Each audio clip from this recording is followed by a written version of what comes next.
Selamat malam pemirsa, TVRI Stasiun Maluku kembali hadir menjumpai Anda dalam program Maluku Antar Nusa untuk edisi hari ini. Beragam topik berita menarik hasil liputan tim redaksi kami sesaat lagi dapat Anda simak. Namun sebelumnya kita ikuti cuplikan berita utama.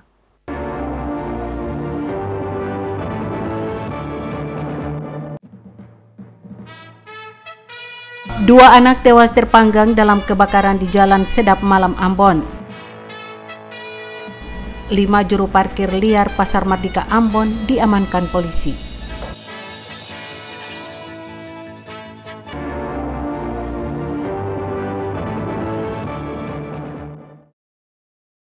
Demikian tadi cuplikan berita utama Maluku Antar Nusa untuk malam ini. Kini kita ikuti berita selengkapnya.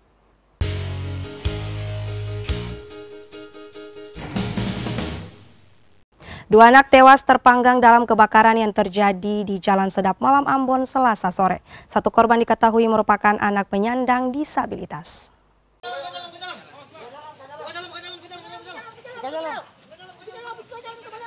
Dua anak yang ditemukan tewas terpanggang masing-masing Wabintang usia 6 tahun dan Laseke 13 tahun.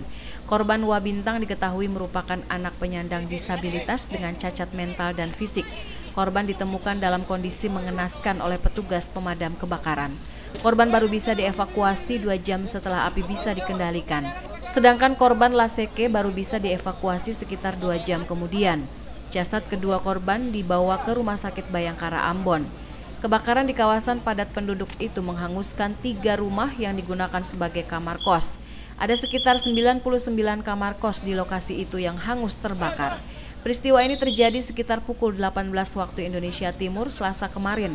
Menurut informasi, saat peristiwa terjadi, orang tua para korban tidak berada di rumah. Kedua korban diduga terperangkap di dalam kamar mereka masing-masing. Kapolres Pulau Ambon dan Pulau-Pulau Lease AKBP Sutrisno Hadi Santoso mengatakan kebakaran ini disebabkan arus pendek listrik. Menurut keterangan keluarganya, korban cacat tinggal di rumah, ditinggal pergi bekerja oleh orang tuanya. Pak, mungkin ada kemungkinan korban lainnya lagi, Pak? Saat ini yang melapor kehilangan keluarga tadi ada 5 orang, tetapi yang 4 sudah ketemu dan yang 1 lagi ketemu dalam keadaan meninggal.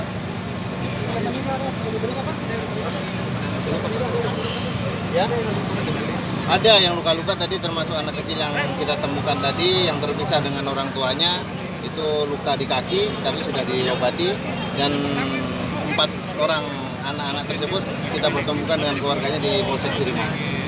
Ratusan warga korban kebakaran sementara mengungsi ke tenda-tenda yang disediakan pemerintah. Sebagian juga mengungsi ke sana keluarga mereka. Dinas Sosial Kota Ambon sementara melakukan pendataan terhadap para korban. Christine Sipahelut Kurniawan melaporkan.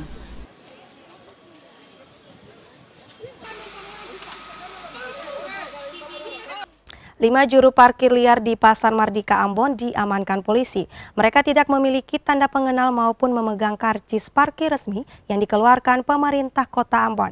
Mereka diduga melakukan penarikan tarif parkir di lokasi yang bukan tempat parkir resmi serta menarik retribusi dari PKL.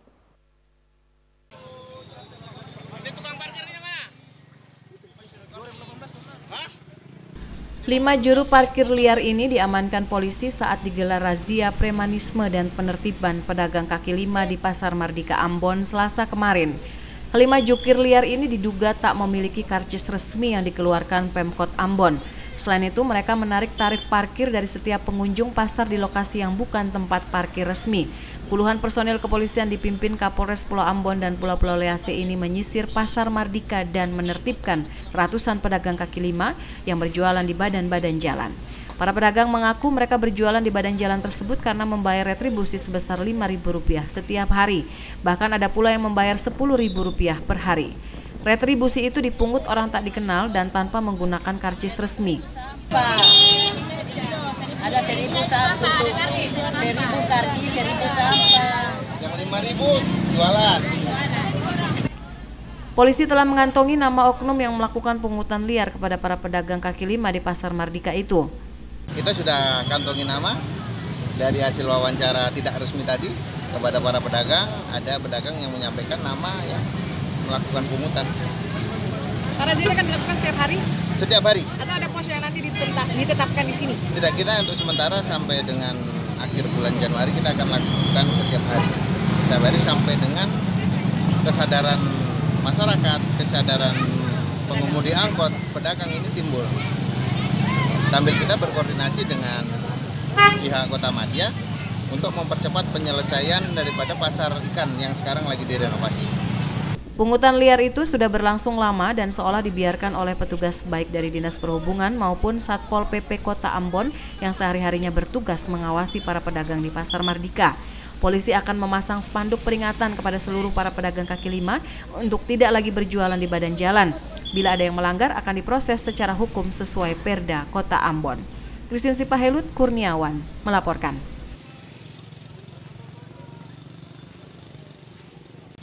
Warga Kelurahan Rum Balibungan, Kecamatan Tidore Utara, Kota Tidore, Kepulauan Maluku Utara, mulai terganggu dengan debu yang berterbangan di lingkungan mereka. Warga mengaku setiap saat mereka harus membersihkan lantai yang terkena debu. Debu itu diduga berasal dari hasil pembakaran pembangkit listrik tenaga uap atau PLTU setempat.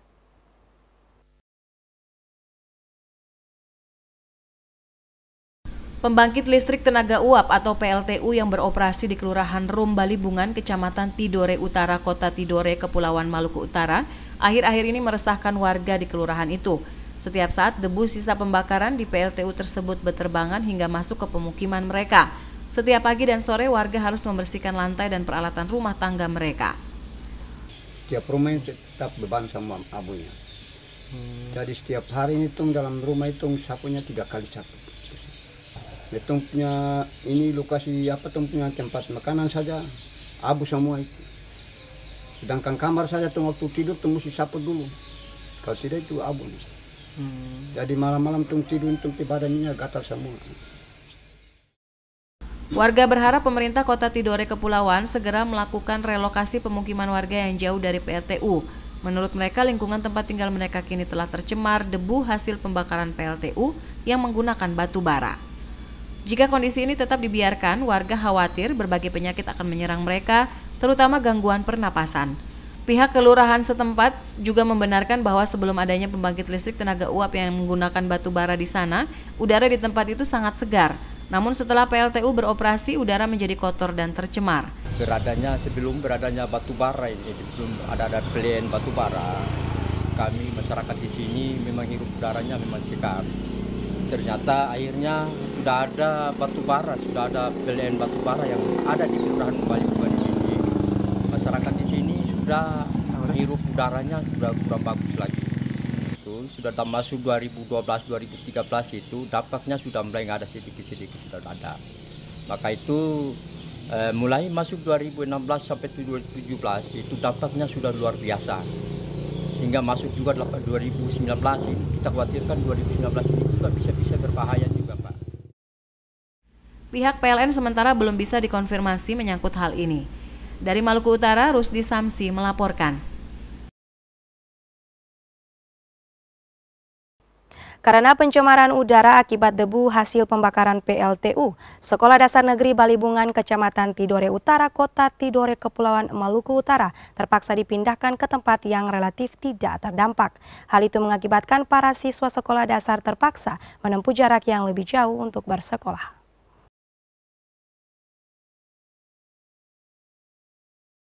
Beginilah kondisi gedung Sekolah Dasar Negeri Balibungan yang terpaksa ditinggalkan kendati masih terlihat kokoh. Gedung sekolah itu ditinggalkan karena tercemar debu yang diduga sisa pembakaran batu bara yang dipakai untuk PLTU Balibungan. Kepala SD Negeri Balibungan, Rugaya, mengatakan gedung sekolah yang lama itu memang berada di dekat PLTU, namun bunyi mesin dan debu yang berterbangan di atas sangat mengganggu siswa yang sementara belajar. Karenanya pengelola PLTU langsung membangun gedung sekolah di lokasi yang baru yang relatif aman dan tidak terdampak. Aktivitas belajar itu kalau masih di sekolah lama, itu kalau mereka kasih naik batu bara itu, kalau berisik dari itu kita tidak bisa belajar. Berisik dari batu bara kita tidak bisa belajar mesin itu. Jadi akhirnya aktivitas pada proses belajar pada hari itu kita hanya bagi buku kepada siswa karena bicaranya tidak dengar. Rugaya menyebutkan sebelumnya setiap hari sebelum masuk ke ruang kelas banyak debu menempel di lantai dan meja kursi dan harus dibersihkan terlebih dahulu. Dengan adanya gedung itu, siswa yang berjumlah 122 orang sudah bisa melakukan proses belajar mengajar dengan baik.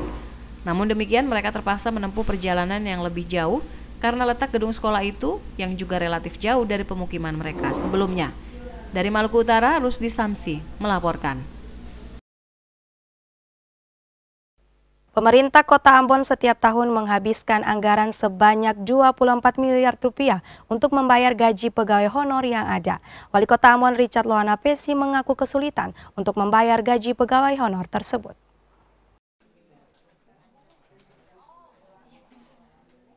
Banyaknya tenaga honor yang ada diakui Wali Kota Ambon Richard Lohana Pesi menyerap anggaran yang tidak sedikit dalam hal penggajian.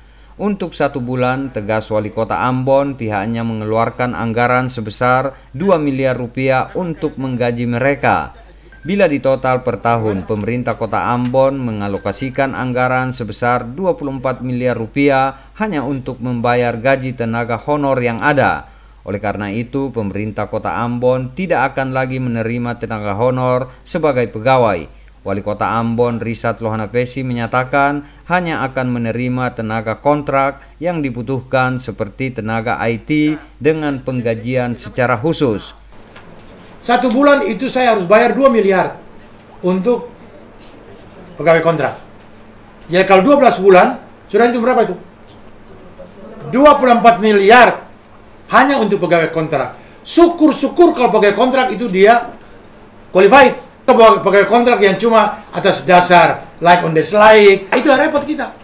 Itu yang repot. Lebih baik itu uang dipakai untuk kepentingannya lain. Ya, kalau betul-betul kita butuhkan, oke, nanti kita bayar. Oleh karena itu saya bilang, nanti pegawai IT ini kita butuhkan. Dalam waktu dekat ini kan saya mau rekrut tenaga IT, ya, tapi dalam bentuk kontrak khusus, tenaga kontrak khusus gitu. Nah kita akan tes, lalu kita akan terima. Lalu supaya betul-betul IT yang ada di pemerintah kota itu IT yang profesional dengan memiliki sertifikasi, ya. Nah mereka juga akan dibayar khusus, tidak seperti pegawai kontrak biasa, ya. Karena mereka yang bertanggung jawab untuk seluruh data dari pemerintahan ini. Nah nanti setelah itu oke, kita akan minta ke pemerintah pusat untuk formasi IT ini kita butuh untuk ditambahkan. Nah, misalnya begitu. Penerimaan tenaga kontrak IT tersebut sangat dibutuhkan pemerintah Kota Ambon untuk mengelola sistem pengadministrasian yang ada di lingkup pemerintah Kota Ambon. Boy Nahrum Edmond Tupan melaporkan. Sebanyak 161 peserta dinyatakan lulus tes calon pegawai negeri sipil di lingkup pemerintah Kota Ambon. Wali Kota Ambon Richard Lohana Pesi menegaskan ke 161 peserta yang dinyatakan lulus itu nantinya akan menempati berbagai jabatan yang tersedia.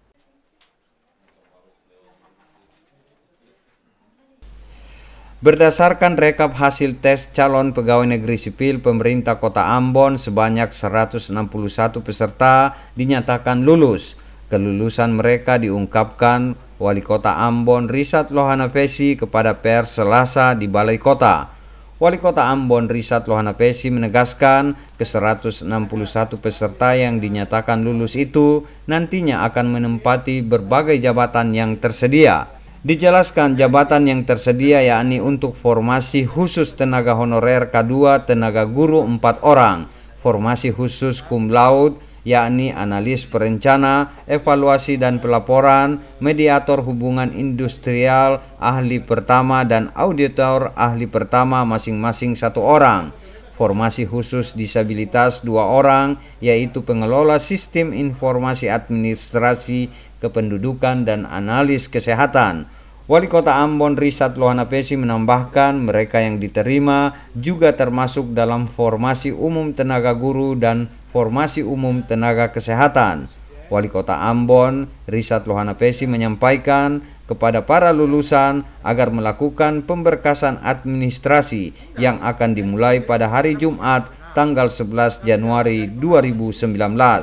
Penerimaan CPNS tahun 2018 kemarin mengalami sedikit masalah, antara lain dengan begitu sedikitnya lulusan CPNS yang memenuhi persyaratan berdasarkan persyaratan yang ditetapkan oleh Kementerian PAN RB.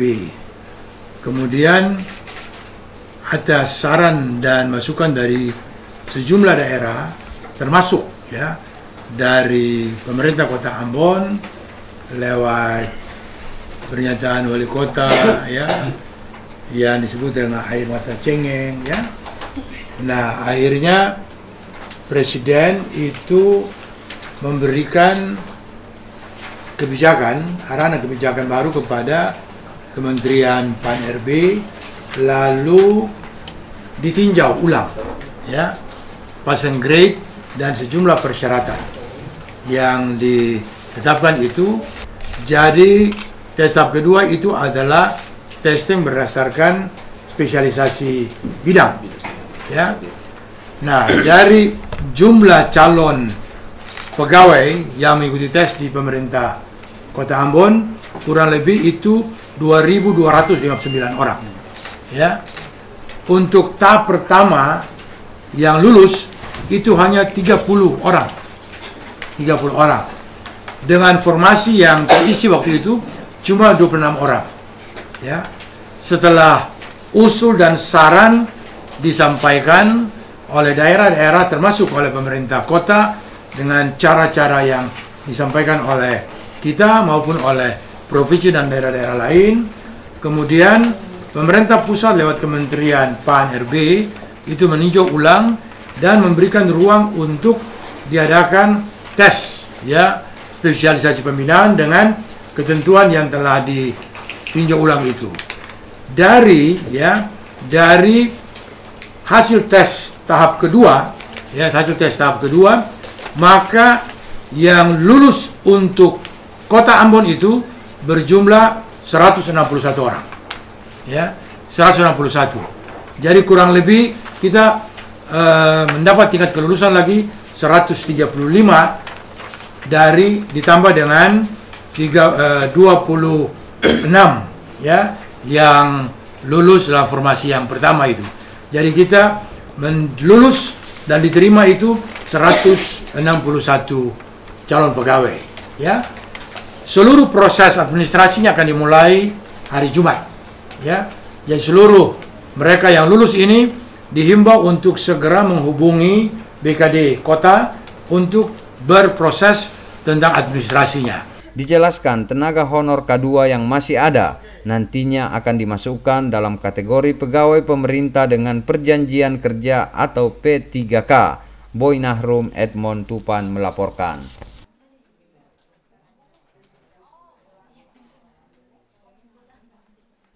Badan Kepegawaian Daerah Maluku saat ini sementara melakukan proses pemberkasan bagi 255 CPNS yang dinyatakan lulus di lingkup pemerintah Provinsi Maluku.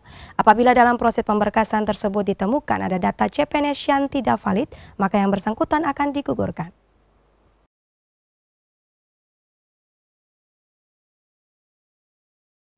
Seleksi penerimaan CPNS di lingkup pemerintah Provinsi Maluku tahun 2018 sudah selesai dengan telah diumumkannya 255 CPNS yang dinyatakan lulus. Tahapan selanjutnya adalah pemberkasan akhir. Apabila dalam proses pemberkasan tersebut ditemukan ada data CPNS yang tidak valid, maka yang bersangkutan akan digugurkan. Kepala Bidang Pengadaan dan Informasi Kepegawaian BKD Maluku, Isra Budi, mengatakan kelulusan yang dicapai 255 CPNS di lingkup pemerintah Provinsi Maluku ini bukan merupakan akhir dan secara otomatis jadi PNS. Untuk bisa menjadi PNS dibutuhkan proses lanjutan, yakni pemberkasan untuk membuktikan kelengkapan administrasi dari masing-masing CPNS. Proses pemberkasan sendiri ini sebenarnya bukan berarti ketika mereka sudah dinyatakan lulus seleksi akhir ini langsung otomatis menjadi CPNS, belum tentu ya, karena ada proses tahapan lanjutnya yaitu pemberkasan. Sesuai dengan pengumuman kami itu menyatakan bahwa apabila terdapat ya peserta dalam tahapan seleksi sebelumnya, kan kemarin kita pendaftarnya online dan kemudian dari proses pemberkasan ini akan kelihatan apakah ada peserta yang datanya itu tidak benar atau berkasnya tidak benar, itu akan digugurkan. Nah, yang digugurkan, sehingga nanti proses pemberkasan ini akan diverifikasi valid atau tidak valid berkas yang bersangkutan anak-anak ini. Proses pemberkasan yang sementara diikuti oleh 255 CPNS ini meliputi pembuatan SKCK bekerjasama dengan Polda Polres Ambon, pemeriksaan kesehatan jasmani di Rumah Sakit Umum Dr. Haulusi Ambon, kesehatan jiwa di Rumah Sakit Khusus Daerah Nania, serta pembuatan surat keterangan bebas narkoba bekerjasama dengan BNN Maluku. Frida Reman, Bambang Yudaswara melaporkan. Lembaga Penyiaran Publik TVRI Stasiun Maluku akan mempererat kerjasama dengan pemerintah Kota Ambon. Wujud kerjasama dibicarakan pimpinan TVRI Stasiun Maluku saat bersilaturahmi dengan Wali Kota Ambon kemarin.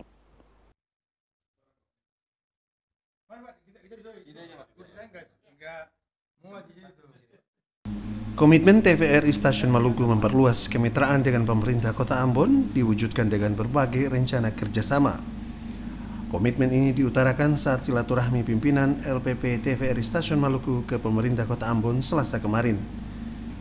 Kunjungan pimpinan TVRI Stasiun Maluku diterima Wali Kota dan Wakil Wali Kota Ambon.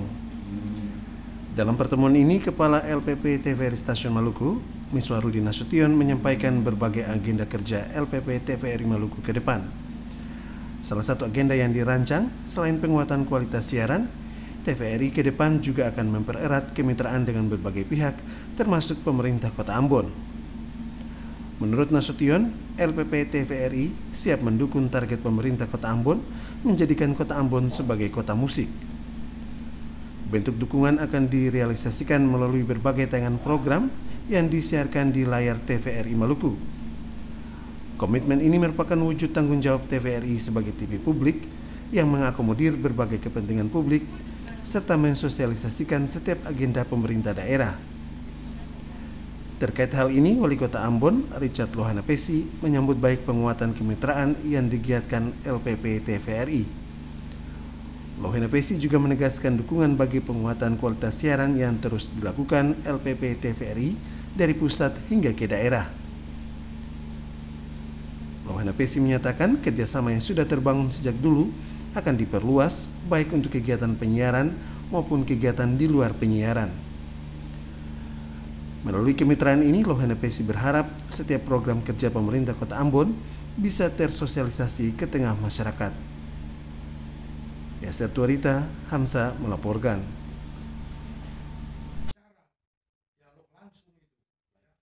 Hasil lelang jabatan Eselon 2 di lingkup pemerintah Kabupaten Seram bagian Timur akan segera diumumkan. Lelang jabatan tersebut merupakan upaya meningkatkan kinerja pemerintah di daerah itu.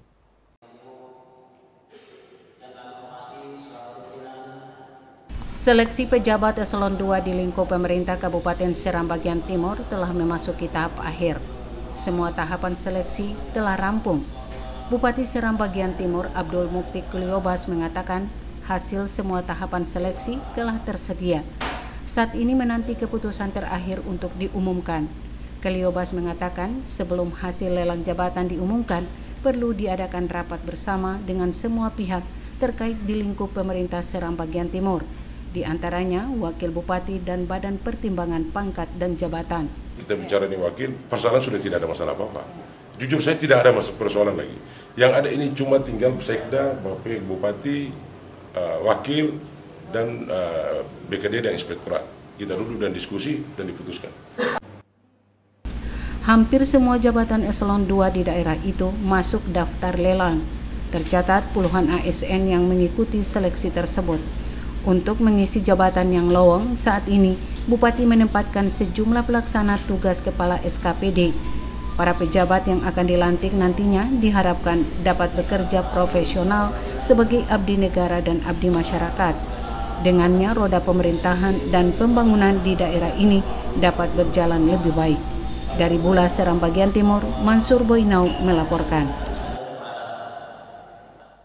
Pemerintah Kabupaten Seram bagian Timur akan menggelar pemilihan kepala desa secara serentak dalam 3 tahap. Ketersediaan anggaran merupakan salah satu pertimbangan penggelaran pilkades di sana.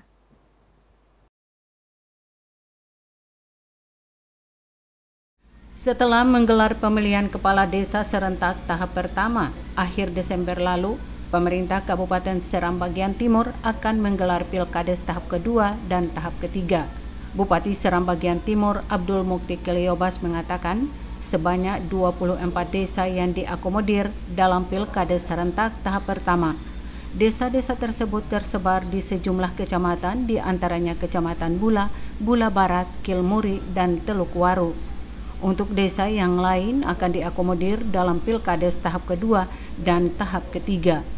Pilkades serentak tahap berikutnya akan disesuaikan dengan anggaran dan masalah keamanan. Keliobas berharap Pilkades serentak semua tahapan dapat berlangsung sesuai aturan yang berlaku. Jadi kita targetkan paling tidak dalam tahun ini 3 kali. Ini sekitar 24 desa yang dilakukan. Ini kita berharap tidak mungkin 1 kali kita lakukan. Karena memang pertama pergeseran tenaga keamanan juga harus dilakukan dan ini hasil koordinasi kita dengan pihak kepolisian. Kemarin saya sudah panggil ketua tim, ketua panitia pemilihan kabupaten yang diketuai oleh asisten 1, asisten tata praja. Kemarin saya sudah arahkan supaya pelaksanaan pemilihan harus berjalan secara baik, jujur, dan adil. Pemilihan kepala desa serentak digelar dalam rangka memaksimalkan roda pemerintahan dan pembangunan di semua desa. Apalagi saat ini pemerintah pusat terus menggelontorkan dana desa yang selalu bertambah setiap tahunnya. Karenanya diperlukan pemerintah desa yang lebih siap untuk mengelola dana tersebut. Dengannya tingkat kesejahteraan masyarakat di desa meningkat lebih cepat. Dari Seram Bagian Timur, Mansur Boinau melaporkan.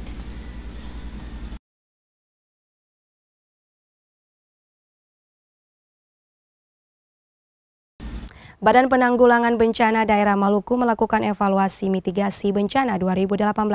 Evaluasi tersebut melibatkan seluruh stakeholder terkait yang ada di Maluku.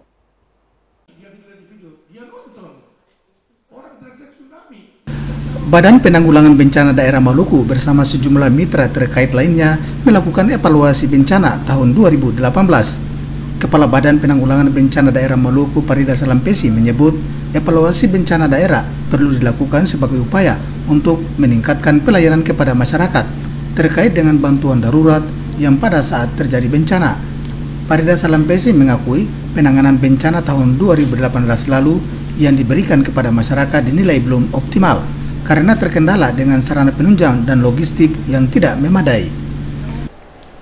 Memasuki tahun 2019, BPBD Provinsi Maluku merasa berkepentingan untuk mengundang semua stakeholder terkait dengan penanggulangan bencana, termasuk TNI dan Polri, untuk mengevaluasi kinerja penanggulangan bencana tahun 2018 dan perkiraan pelaksanaan, perencanaan, dan mitigasi terkait dengan penanggulangan bencana pada tahun 2019. Nah, dari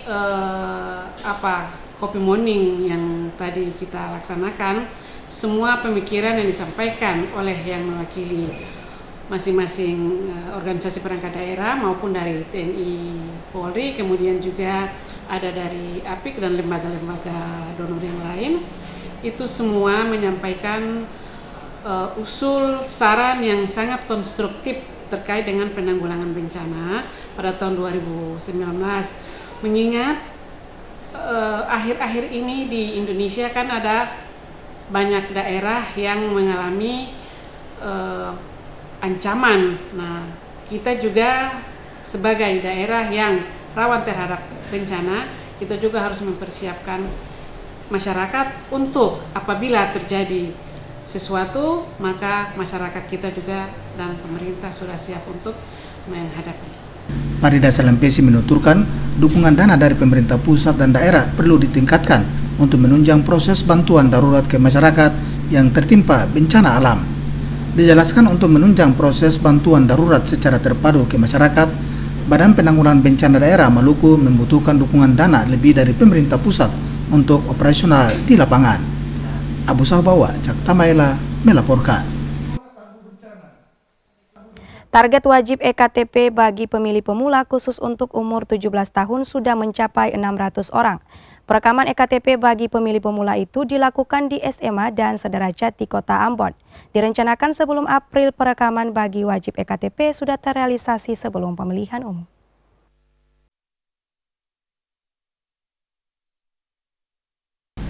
Perekaman wajib EKTP bagi pemilih pemula khusus di Kota Ambon sudah mencapai 600 siswa lebih. Perekaman itu dilakukan di sekolah SMA dan sederajat di Kota Ambon. Kepala Dinas Kependudukan dan Catatan Sipil Kota Ambon, Seli Haurisa, mengatakan saat ini pihaknya telah melakukan perekaman wajib EKTP bagi pemilih pemula di tingkat SMA dan sederajat sudah mencapai 600 orang. Sementara lainnya masih tersisa 12 sekolah. Seli Haurisa menyebut dalam waktu dekat perekaman EKTP terhadap 12 sekolah setingkat SMA dan sederajat itu akan dilakukan perampungan sebelum pemilihan umum 17 April mendatang, sehingga para pemilih pemula ini bisa menyalurkan hak suara pada pemilihan umum nanti.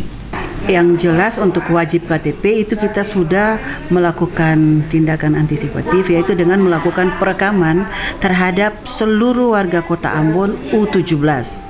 Artinya usia 17 tahun yang mempunyai hak wajib pilih nanti.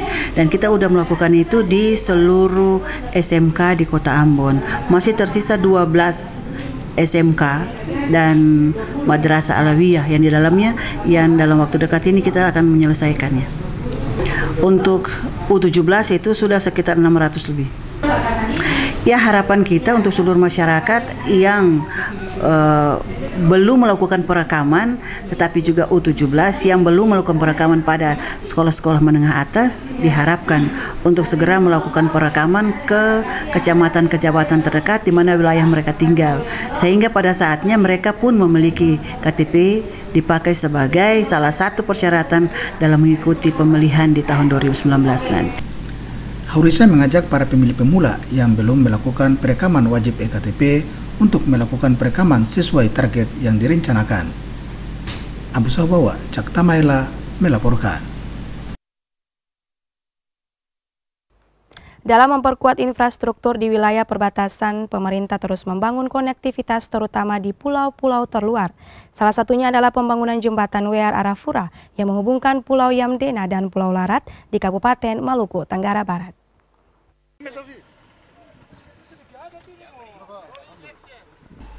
Jembatan WR Arafura yang menghubungkan Pulau Yamdena dan Pulau Larat di Kabupaten Maluku Tenggara Barat kini telah rampung pembangunannya. Jembatan yang menghubungkan dua pulau itu menelan dana ratusan miliar rupiah dibangun sebagai upaya memperkuat infrastruktur di wilayah perbatasan. Kepala Balai Pelaksanaan Jalan Nasional BPJN Wilayah 16 Ambon, Sugeng Satrio Prayitno menyampaikan pembangunan infrastruktur tersebut merupakan upaya pemerintah untuk meningkatkan konektivitas terutama di pulau-pulau terluar. Jembatan WR Arafura dengan panjang 323 meter besok akan diresmikan penggunaannya oleh Menteri PUPR Basuki Hadi Mulyono dan Menteri Keuangan Sri Mulyani Indrawati. Jalan nasional yang ada di Kabupaten Maluku Tenggara Barat itu ada di Pulau Selaru, di Pulau Yamdena dan di Pulau Larat. Di Pulau Yamdena sendiri total jalan panjang jalan ada 226 km. Seperti tadi Bapak sampaikan, memang masih ada sekitar 17 kilo yaitu di ruas Armasiwahan.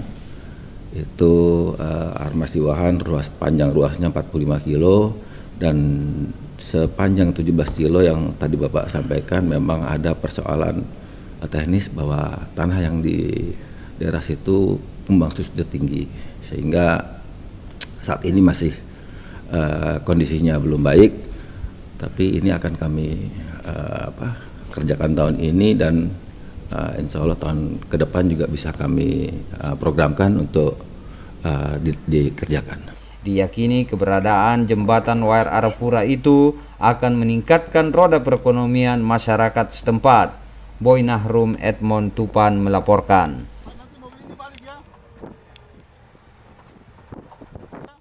Meningkatnya arus bongkar muat di Pelabuhan Yosudarso Ambon di tahun 2018 mengindikasikan semakin baiknya pertumbuhan ekonomi di daerah ini.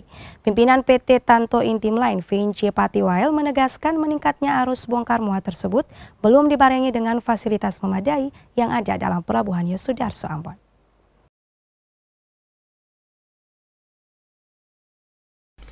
Tahun 2018 pertumbuhan ekonomi di Maluku dan Ambon khususnya meningkat signifikan di atas rata-rata nasional.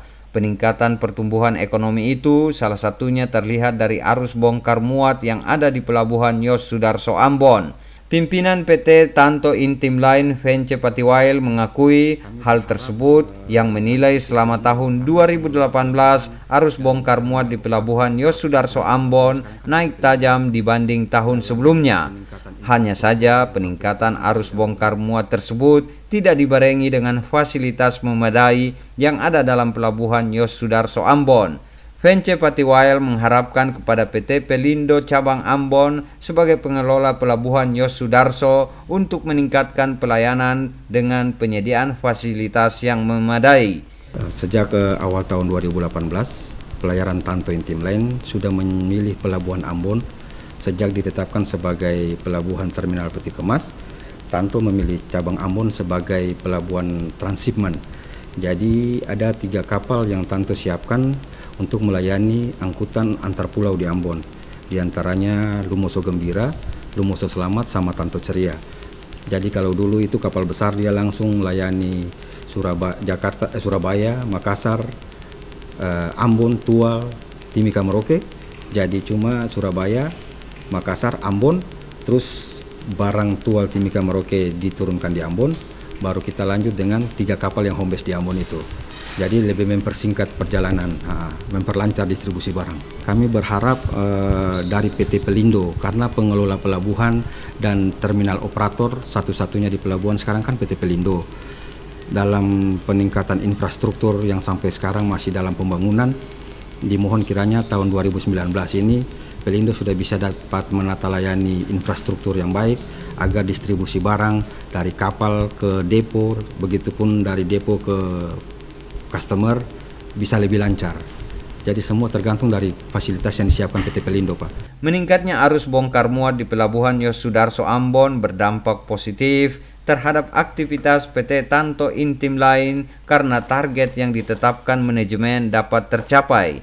VNC Patiwael menyatakan PT Tanto Intim Line sekarang menjadikan Pelabuhan Yosudarso Ambon sebagai pelabuhan transit karena barang dari Surabaya maupun Makassar dengan kapal besar dipindahkan ke kapal yang lebih kecil yang akan mendistribusikan ke sejumlah daerah seperti Tual, Samlaki, dan daerah lainnya di Maluku. Boy Nahrum Edmond Tupan melaporkan. Pengembangan kawasan hortikultura akan terus dilakukan Balai Pengkajian dan Penerapan Teknologi BPTP Maluku. Kepala BPTP Maluku Abdul Ghafar Tahir menyampaikan untuk tahun 2019 pihaknya masih akan melakukan pengembangan kawasan hortikultura dengan berbagai komoditas unggulan.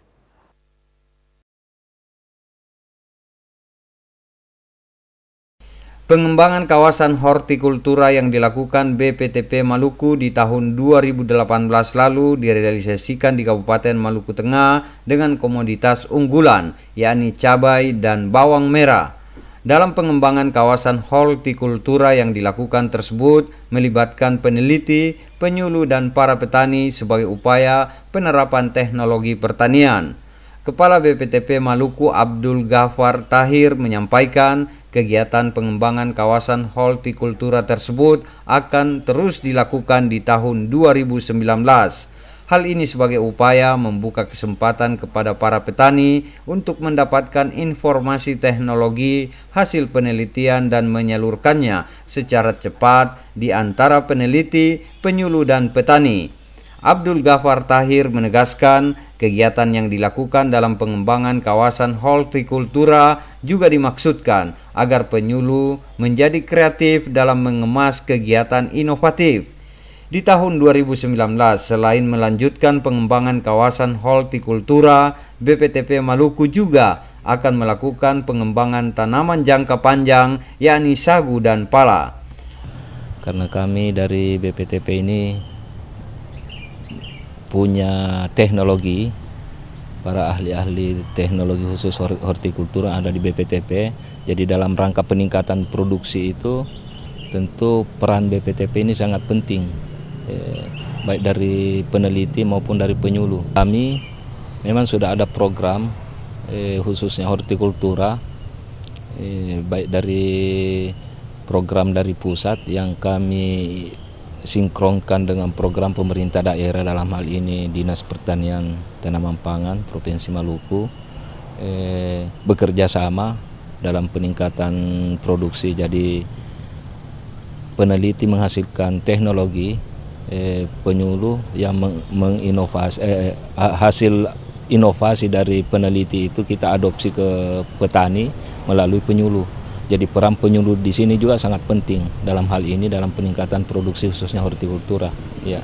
Dalam pengembangan kawasan hortikultura yang dilakukan BPTP Maluku, Abdul Ghafar Tahir mengharapkan agar terjalin sinergitas antara peneliti, penyuluh dan para petani sehingga nantinya dapat menghasilkan komoditas unggulan yang berdampak terhadap peningkatan ekonomi masyarakat. Boy Nahrum Edmond Tupan melaporkan. Badan Penyelenggara Jaminan Sosial Kesehatan Cabang Ambon memastikan hubungan kerjasama dengan RSU di Maluku dalam melayani masyarakat tetap berlanjut. Di Maluku terdapat 24 rumah sakit yang selama ini melayani masyarakat sebagai peserta BPJS atau JKN dan kategori umum. Dari jumlah tersebut tersisa 3 rumah sakit yang belum terakreditasi. Meski ada 21 rumah sakit yang sedang proses akreditasi, tidak ada satupun rumah sakit yang masuk dalam rekomendasi Kementerian Kesehatan tentang perpanjangan kerjasama rumah sakit dengan BPJS Kesehatan. Kepala BPJS Kesehatan Cabang Ambon, Apliana Latumakulita mengatakan, untuk rumah sakit di Maluku masih dapat melayani pasien dengan status sebagai peserta BPJS Kesehatan. BPJS Kesehatan memberikan kesempatan untuk rumah sakit di Maluku melakukan akreditasi hingga Juni 2019. Bila dalam jangka waktu itu rumah sakit yang bersangkutan tidak terakreditasi, BPJS akan melakukan pemutusan hubungan kerjasama. Khususnya di tahun 2019. Nah, dari 27 fasilitas kesehatan tingkat lanjutan yang ada di Provinsi Maluku, 24 diantaranya adalah rumah sakit. 3 adalah klinik utama. Nah, kalau 24 rumah sakit ini, yang data terbaru dari kami ada 21 yang sudah melalui proses akreditasi. Yang belum adalah Rumah Sakit Piru, Rumah Sakit Banda, Rumah Sakit Piru, Banda, Namrole. Namun ada surat Permenkes tahun 2019 tanggal 3 Januari ya. Tanggal 3 Januari bahwa dimungkinkan untuk dilanjutkan PKS dengan diberikan kesempatan untuk mereka harus akreditasi. Pasca dikeluarkannya rekomendasi tentang perpanjangan kerjasama rumah sakit dan BPJS Kesehatan, pelayanan peserta BPJS dan JKN di Rumah Sakit Umum Daerah Haulusi Ambon berjalan normal. Demikian juga dengan pelayanan terhadap masyarakat di kantor BPJS Kesehatan Cabang Ambon. Warga sebagai peserta BPJS Kesehatan atau JKN tidak terpengaruh dengan surat rekomendasi dari Kementerian Kesehatan tersebut. Hamjatomia dan Panili Tahid melaporkan. Kendati Rumah Sakit Umum Dr. Haulusi Ambon tidak termasuk dalam rumah sakit yang mendapatkan rekomendasi untuk pelayanan peserta BPJS, namun pelayanan kepada pasien BPJS yang dirujuk ke rumah sakit ini tetap berjalan seperti biasa.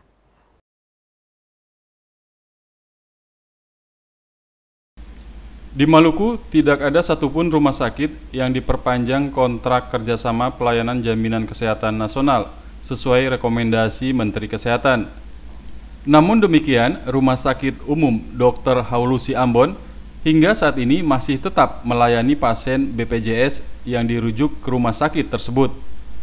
Direktur RSUD Dr. Haulusi Ambon, Dr. Tini Pawa, mengatakan, sesuai ketentuan, rumah sakit yang melayani pasien BPJS harus sudah terakreditasi. Namun hingga akhir tahun 2018 masih banyak rumah sakit di Indonesia yang melayani pasien BPJS belum terakreditasi. RSUD Dr. Haulusi sejak beberapa tahun lalu sudah melaksanakan akreditasi.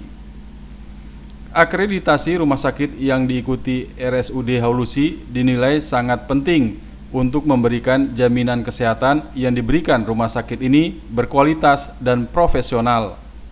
Dari KAR sendiri menjadwalkan tuh belum ke bagian jadwal, mungkin lebih bisa saja mengutamakan rumah sakit yang belum sama sekali, kemudian rumah sakit yang besar, tapi merata sebetulnya, jadi tipe A, tipe B pun semua masuk.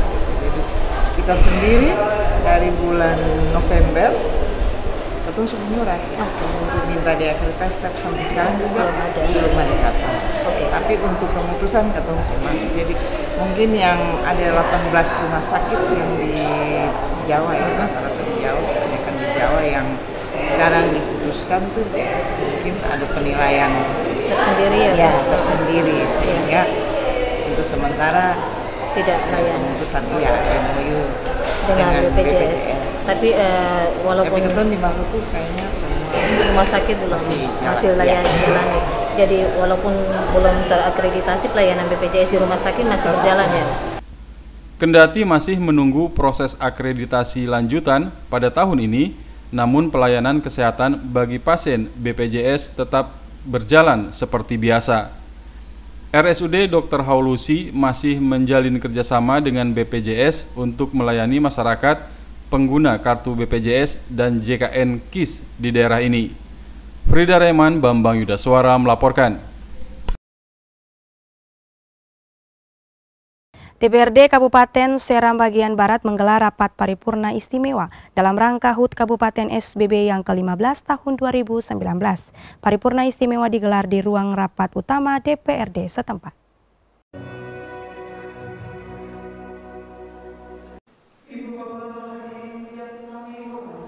Sejumlah pejabat termasuk Bupati dan Wakil Bupati Seram bagian Barat hadir dalam paripurna istimewa itu.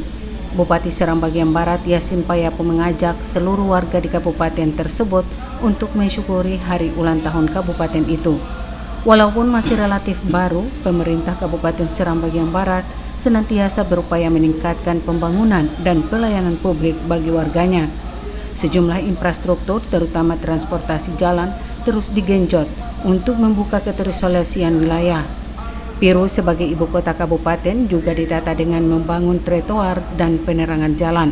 Kita upayakan sehingga pembangunan dalam rangka membuka terisolasian masyarakat Sakabun Senusa itu harus dilakukan. Oleh sebab itu infrastruktur kita harus benahi, kemudian SDM-nya kita benahi, ekonominya kita benahi. Semua upaya yang kita lakukan ini dalam rangka mewujudkan masyarakat Sakabun Senusa, masyarakat Kabupaten Seram bagian Barat yang sejahtera, yang bermartabat, yang berakhlak mulia. Menurut Yasin Payapo, 7 Januari 15 tahun lalu merupakan momen kebangkitan rakyat Seram bagian Barat untuk lepas dari keterbelakangan dan kemiskinan. Karenanya seluruh warga hendaknya bersama pemerintah bahu-membahu membangun daerah itu. Payapo juga meminta masyarakat Seram bagian Barat tidak melupakan jasa para pejuang pemekaran hingga Seram bagian Barat bisa dimekarkan dari Kabupaten Induk, Maluku Tengah. Dari Piru, Wahid Hukul melaporkan.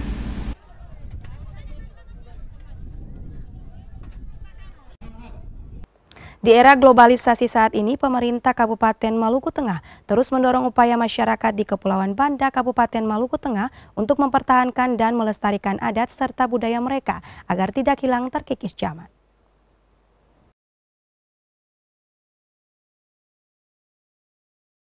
Pemerintah Kabupaten Maluku Tengah mengapresiasi upaya masyarakat yang bermukim di Kepulauan Banda yang tetap eksis mempertahankan pranata adat serta budaya. Hal itu diungkapkan Bupati Maluku Tengah Tuasikal Abua saat menghadiri Festival Budaya Banda beberapa waktu lalu. Tuasikal mengatakan melalui festival budaya tahunan itu dengan sendirinya menumbuhkan kesadaran masyarakat akan pentingnya budaya lokal. Diakuinya saat ini Dinas Pariwisata Kabupaten Maluku Tengah terus mempromosikan aset serta destinasi wisata Maluku Tengah kepada dunia luar. Dengannya diharapkan akan menarik minat wisatawan lokal maupun mancanegara untuk berkunjung ke Kabupaten Maluku Tengah. Para turis dari berbagai negara terus berada atau berlibur di Indonesia bukan hanya untuk menikmati keindahan alam tropisnya saja, tetapi juga untuk menyaksikan berbagai festival budaya di Indonesia yang unik dan langka. Pemerintah Kabupaten Maluku Tengah berupaya menjadikan daerah itu sebagai jendela Indonesia Timur. Tuasikal juga mengajak masyarakat di Kepulauan Banda agar tetap melestarikan budaya leluhur yang turun-temurun dari generasi ke generasi dan mewariskannya kepada anak cucu. Dari Masohi, Maluku Tengah, Fatah Hilasya melaporkan.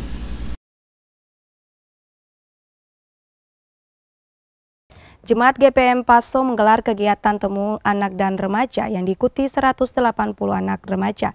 Kegiatan ini akan berlangsung dari tanggal 18 hingga 11 Januari 2019.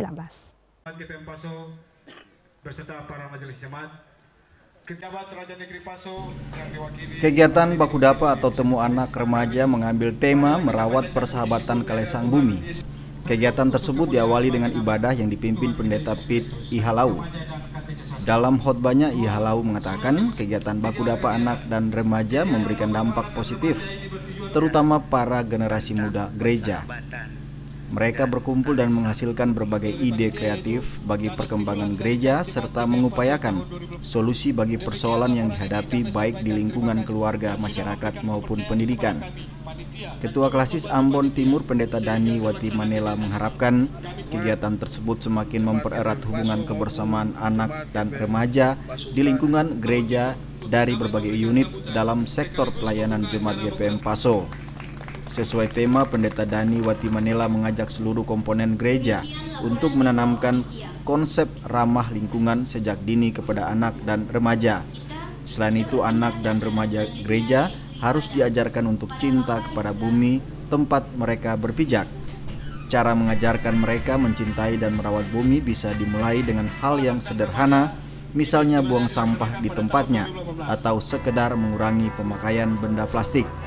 Menurutnya saat ini sudah banyak komunitas ramah lingkungan yang mengkampanyekan cinta lingkungan. Dengan begini, anak dan remaja teredukasi tentang pentingnya menjaga bumi dan alam sekitar. Yohanes Limba dan John Ralahalu melaporkan.